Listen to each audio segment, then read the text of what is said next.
As a Holocaust survivor, my message to the brave student protesters in America is just keep doing it, don't give up. We are doing exactly the same, and in the long term, we are going to prevail. I'm out from the beginning at every march.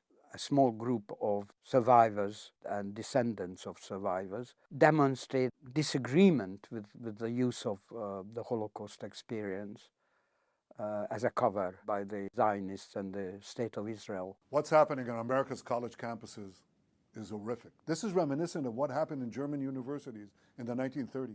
The way that the Israeli government is using the memory of the Holocaust in order to justify what they are doing to the Gazans is a complete insult to the memory of the Holocaust. And we stand repeatedly in the last few demos carrying placards hanging from the neck saying this survivor of the Holocaust is against the genocide in Gaza. And we also demonstrate against the conflating of Jewishness with Zionism, which is what the Israeli state is trying to do, which does nothing else but increases anti-Semitism. So we are trying to counter that by demonstrating that Jews and Holocaust survivors are against that.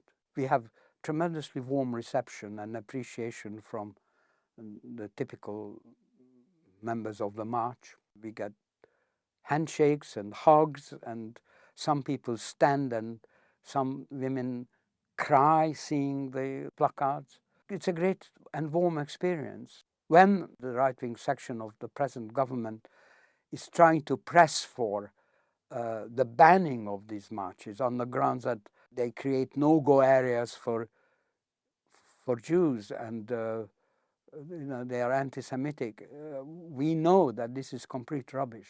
And the very opposite is true.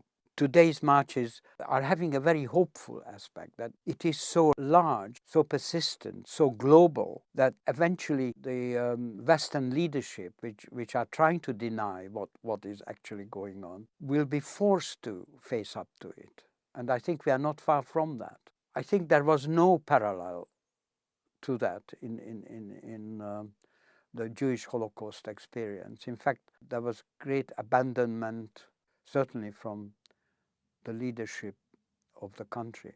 There were some, very few, very brave people who risked everything to be on the right side of history and to rescue as much as possible.